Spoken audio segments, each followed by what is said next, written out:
반갑습니다. 구독자 여러분, 그리고 영상을 처음 시청하시는 여러분, 패션과 문화 컨텐츠를 제작하는 BPR입니다. 소중한 시간 투자해 주셔서 감사드립니다.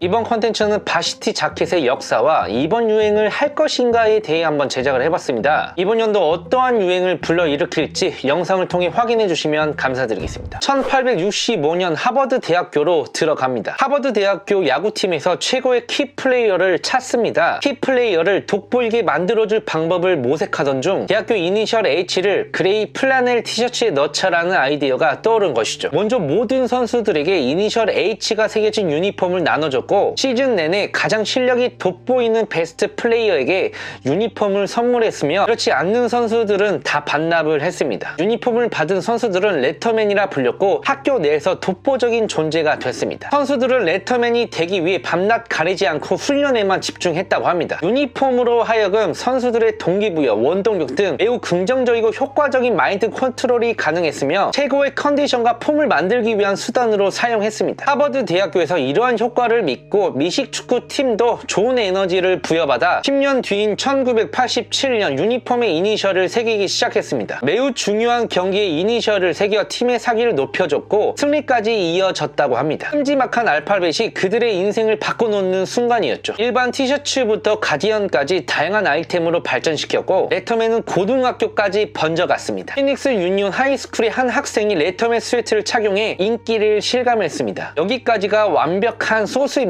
이 소스들로 하여금 1930년 바시티 자켓이 탄생했습니다. 당시 일반적인 맨투맨 가디건 스웨터가 아닌 자켓 형태로 탈바꿈을 하게 됩니다. 전체적으로 울 원단과 가죽 등 사용해 전에 보지 못했던 고급스러운 실루엣과 이니셜을 돋보이게 하기 위해 벨트 원단을 구성시켰습니다. 이러한 형태의 자켓을 대학교와 고등학교에서 바시티 자켓으로 불리기 시작했습니다. 레터맨을 위한 자켓이 아니라 모든 학생들을 위한 자켓으로 변했고 학생들의 패션에 큰 영향을 주기도 했습니다. 스포츠 선수들 뿐만 아니라 각 동아리 크루에서도 친구들끼리 모여 직접 제작했고 의미가 있는 이니셜을 새기기도 했습니다. 한마디로 모두에게 레터맨을 부여한 것이죠. 스포츠 선수들에겐 레터맨은 상징적이었습니다. 축구로 따지면 MVP 같은 그런 존재라고 생각하시면 되겠습니다. 그 정도로 운동을 하는 선수들이라면 꼭 한번 착용하고 싶고 그곳에 도달하고 싶은 승부욕이 대단했을 것입니다. 아마 레터맨을 위해 정말 꾸준히 실력 향상을 위해 노력했을 것이라 생각합니다. 바시티 자켓은 엄청난 유행을 불러일으켰고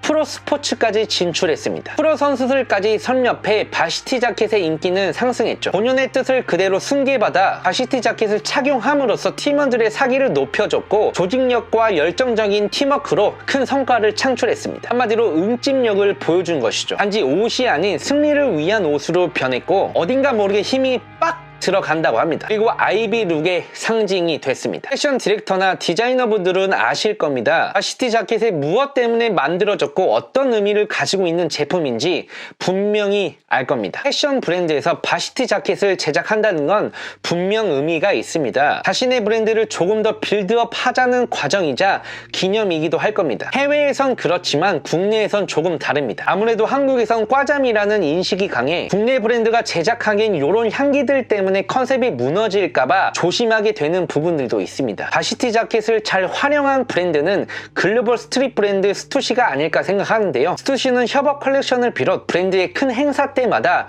바시티 자켓을 제작해 직원들에게 선물로 나눠주기도 했으며 각 분야에서 활동하고 있는 크리에이터들을 초청해 기념비적인 사진을 남기기도 했습니다. 이처럼 스투시는 바시티 자켓이 가지고 있는 의미를 분명하게 알고 있고 오리지널리티를 최대한 살려 그때 당시 그 분위기를 최대한 끌어올리려고 했습니다. 승리를 위해 착용한 자켓처럼 말이죠. 여기서 꼭 알아둬야 할 점은 제품마다 역사가 있고 의미가 있다는 것입니다. 그리고 분명 자기 역할이 있다고 생각합니다. 사람은 옷에 따라 분위기가 변한다고 하죠. 물론 잘 입는 것도 중요하지만 이 옷의 본질, 한마디로 어떠한 이유 때문에 만들었는지 알고 입으면 훨씬 더 옷을 착용할 때 그 오리지널리티에 맞게 분위기를 나타낼 수 있다고 생각합니다. 바시티 자켓을 입을 때 꽈잠이라고 생각해서 입는 것보다 스포츠 유니폼이자 승리를 캐주얼을 위한 자켓, 그리고 그 브랜드의 아이덴티티 등 생각하면서 착용하는 것이 훨씬 더 효율적이라 생각합니다. 현재 해외 브랜드에서 다양한 디자인으로 바시티 자켓을 발매하고 있는 상태입니다. 슬슬 유행이 국내 쪽으로도 밀려오지 않을까 싶은데요. 제가 최근에 국내에서 인상 깊었던, 제가 눈여겨봤던 바시티 자켓을 잠깐 소개해드리도록 하겠습니다. 이번 시즌에 출시된 헤리티지 플러스 바시티 자켓입니다. 군더더기 없는, 한마디로 그냥 깔끔한 바시티 자켓으로 헤리티지 플러스의 메인 로고 클러버 로고와 뒷면은 스포츠 캐주얼이라는 로고를 새겼습니다. 일반적으로 우리가 생각하는 로고가 많이 새겨진 바시티 자켓과는 다르게 최대한 깔끔하게 구성시킨 것 같습니다. 그리고 2012년에 설립된 블라인드 파일즈 바시티 자켓입니다. 예전 니들워크를 운영하셨던 김은 디렉터님이 전개하고 계시는 브랜드입니다. 바시티를 살펴보면 헤리티지 플러스와 다르게 해석한 것으로 보이며 바시티 자켓의 오리지널리티를 최대한 살린 것으로 생각됩니다. 복각이죠, 복각. 블라인드 파일즈 이니셜 V를 가지고 앞면에 큼지막하게 새겼고 0101-1944 당신 연도를 영상케 하듯 바시티 자켓을 디자인했습니다. 헤리티지 플러스는 바시티 자켓의 상징이라고 말할 수 있는 스트라이프를 제거했고 현대적으로 재해석해 그들만의 아이덴티티를 선보인 것 같습니다. 반면 블라인드 파일즈는 바시티 자켓의 상징적인 요소들을 모두 가지고 와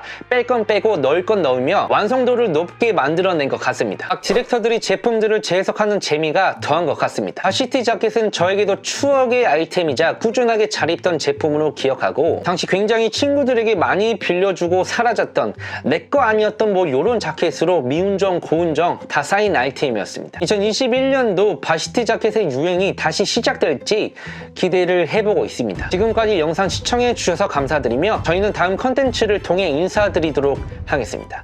감사합니다.